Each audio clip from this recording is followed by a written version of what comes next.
Assalamualaikum warahmatullahi wabarakatuh. Sehat walafiat hendaknya kita, dimudahkan rezeki hendaknya kita, dijauhkan dari penyakit dan yang sakit dan sembuh.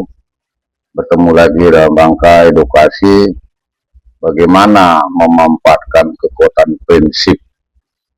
Jadi semoga kita berprinsip lah, berpedoman lah, mempunyai motivasi lah, mempunyai kegigihan lah.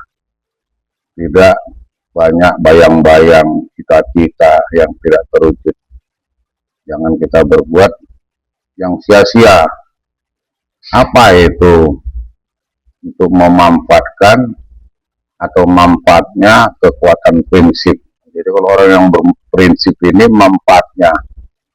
Yang pertama dia meningkatkan konsisten. Jadi kalau dia mau tuju itu, ya itu dia berhasil. Yang kedua, dia membantu membuat keputusan yang tepat. Oh, ini orang yang manfaat kekuatan prinsip.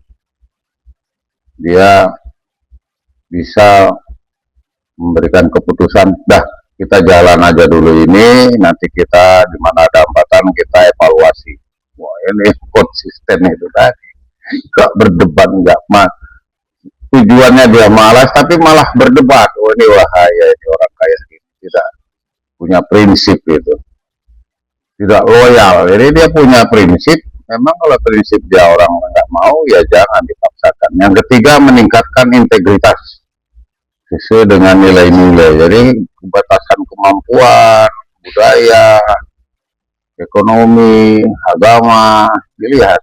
Kalau sudah dia mengerti, integritas sudah enak, maka bekal bahan supaya kita bermanfaat dalam prinsip ini perlu dipegang.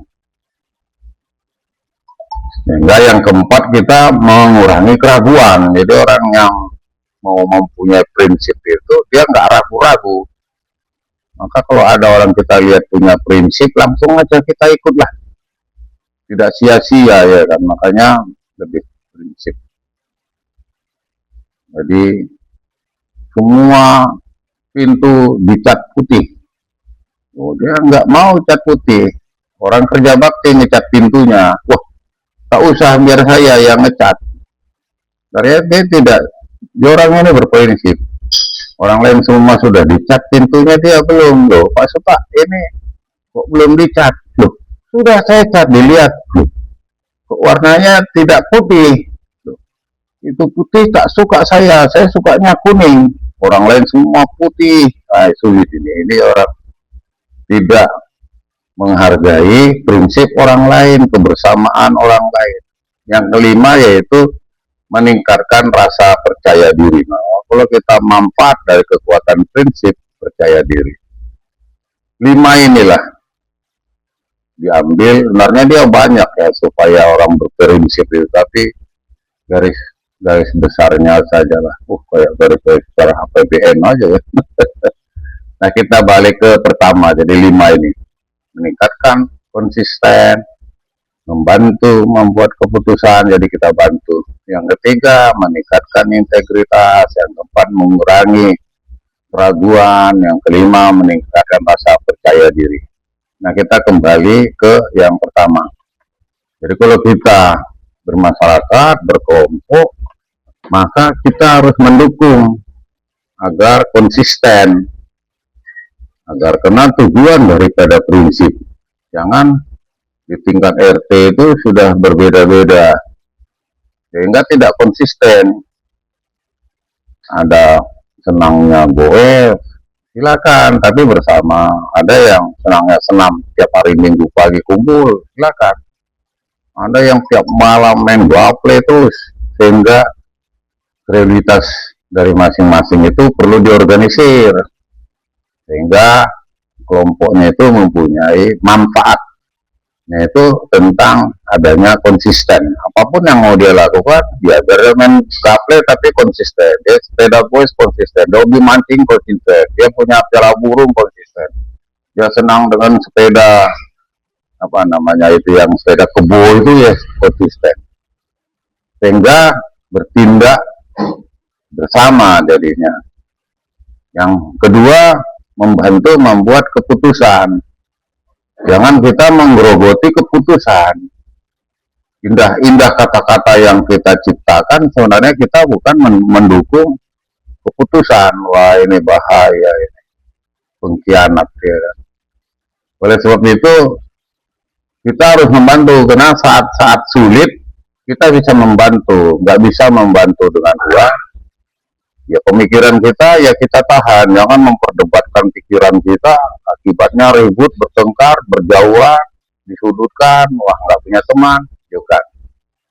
Jadi membantu membuat keputusan yang tepat pada saat-saat sulit, dan saat-saat tidak sulit dia sudah bisa merencanakannya. Yang ketiga itu tentang integritas, meningkatkan integritas sesuai dengan nilai-nilai. Jadi kalau kita dulu sekolah itu kan yang kita kejarkan nilai. Kalau dulu itu dapat nilai C atau D, C lah, saya belum puas. Bahkan ada kalanya yang saya senangin itu nilainya D, saya mau ujian lagi. Nah, bagaimana caranya dengan teman-teman? Sehingga kita nilai-nilai tadi difaedahi di tingkat RT dan RW.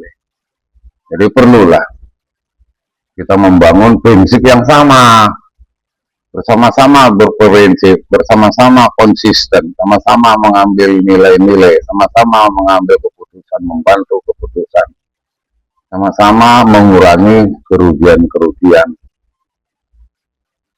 sama-sama meningkatkan rasa percaya diri. Wah, enak ini. 81 tahun merdeka mungkin sudah dinikmatin lah semua. Bagaimana supaya kita memanfaatkan dari prinsip itu ini? Jangan pelintat-pelintut terus.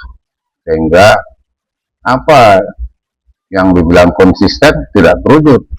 Apa yang dibilang pengambilan keputusan sering berubah-berubah.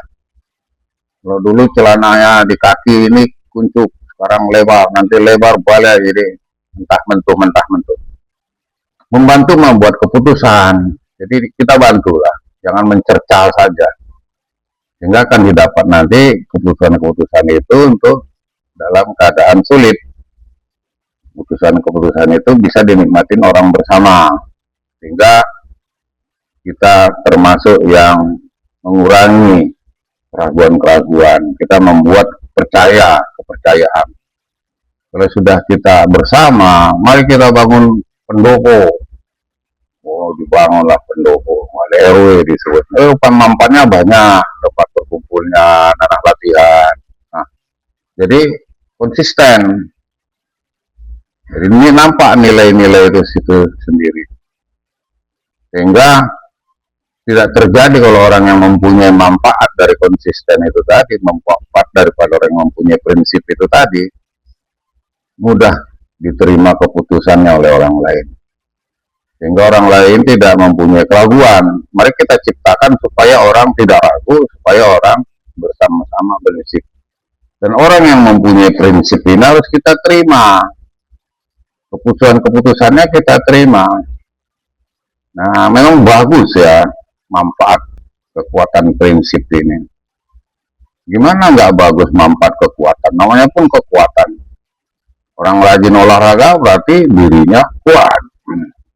Orang tidurnya teratur, kuat. Makannya teratur, kuat. Mulutnya yang bicara itu pun teratur, tidak terus kayak ember. Berkicau. Sehingga mengurangi keraguan perlu. Yang kelima, meningkatkan rasa percaya diri. Jadi kalau sudah percaya diri, jangan nanti kita jumlahnya tidak banyak, 16. Tapi 40% dari kita pun yang percaya diri nggak ada. Wah, repot ini. Pokoknya kalau 16 orang yang percaya diri aja, ya 7 orang lah sudah jalan itu. 50%. Syukur-syukur bisa 51%. Gimana 50%-nya orang yang kepala. Itulah waktu kita juga terbatas. Semoga menjadi edukasi. Saya akhiri dengan waktu yang terbatas. Sehingga mari kita manfaatkan kekuatan prinsip. Assalamualaikum warahmatullahi wabarakatuh.